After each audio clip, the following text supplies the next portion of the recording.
Hey guys, Double Cost here. I'm sorry about my voice. I was on vacation this past week, that's why I haven't had a video recently, but I got sick while I was there, so you can hear it in my voice, but we'll get through it guys, because I have a video for you.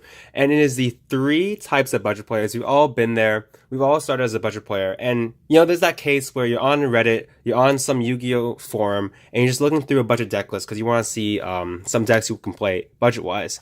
And you see some of the cards there, and like you look down the list, and you see Solemn Strike, and you're like, okay, I can see why Solemn Strike is a budget card because it was printed secret rare, but it got reprinted in a special edition or whatever those editions are called.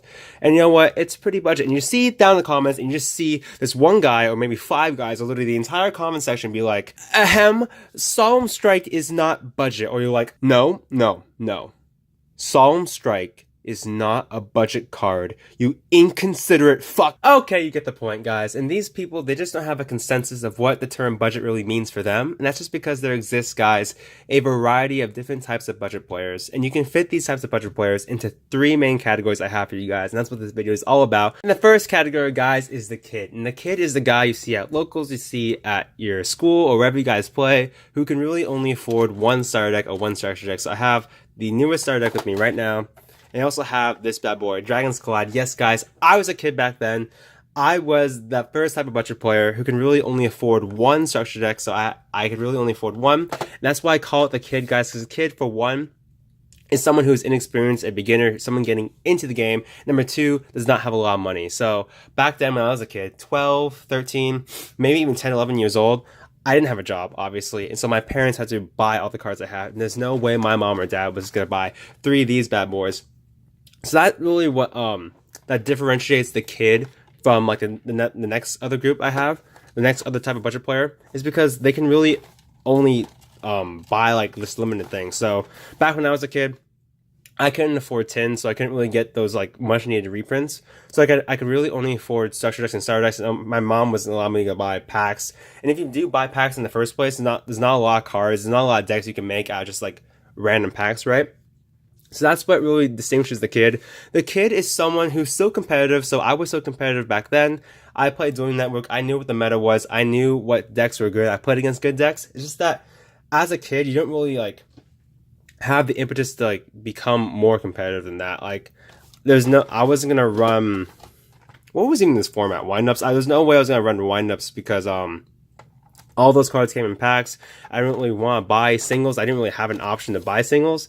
So these people, these kids, not necessarily kids, but these people, again, they're still competitive. They didn't really care about the condition the cards were in. I was just lucky to have cards, and they didn't really care about the rarities. So that's something that all budget players usually have. They don't really care about rarities for the most part, guys. I mean, I still like to style out, but that's just because I'm the second type of budget player. So that's where I'm going to head in next. Second type of budget player that I want to show you guys is what I'm calling the average budget player. And the average budget player, the way that I like to put it, is that the kid can usually only afford 1 structure deck, while the average budget player can afford 3. And as the average budget player myself, I can tell you of certainty that the average budget player lives and dies off the structure deck. Guys, we get our necessary reprints in them, but also we get a lot of the decks that we play. So very recently, Konami was very generous to give us actual structure decks with good decks in them. I'm talking Layer of Darkness, I'm talking ABCs, I'm talking Dinosaurs. So you can just take 3 structure decks, $30, really, really good, guys.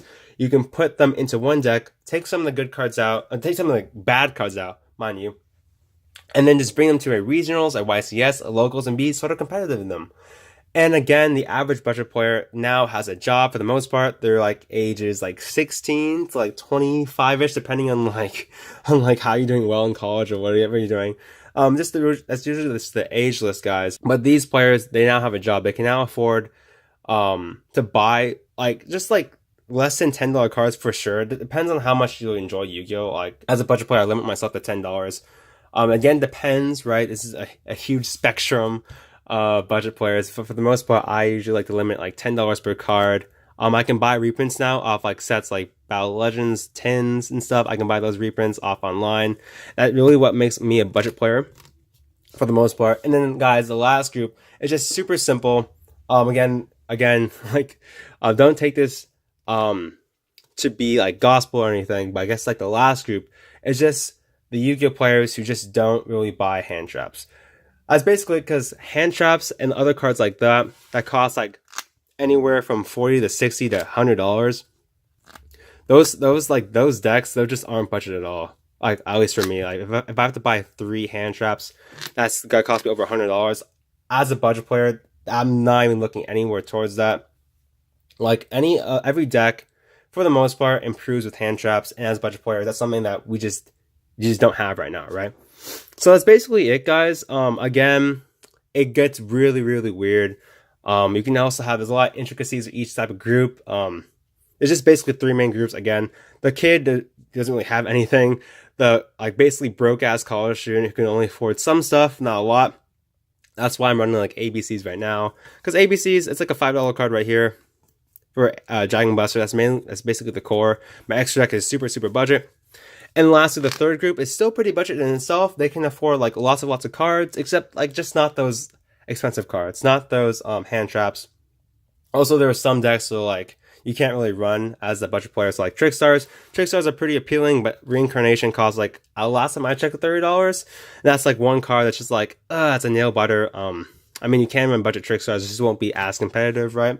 So that's basically it, guys. I had a lot of trouble making this video because I'm really, really sick.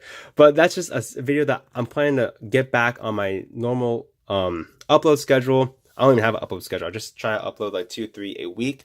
But for the most part, guys, hopefully y'all enjoyed it. This is mainly a discussion video. I really wanted you guys to discuss with me in the comment section. But I think that's it, guys. Double Costin out. Hopefully I fucking get better, guys.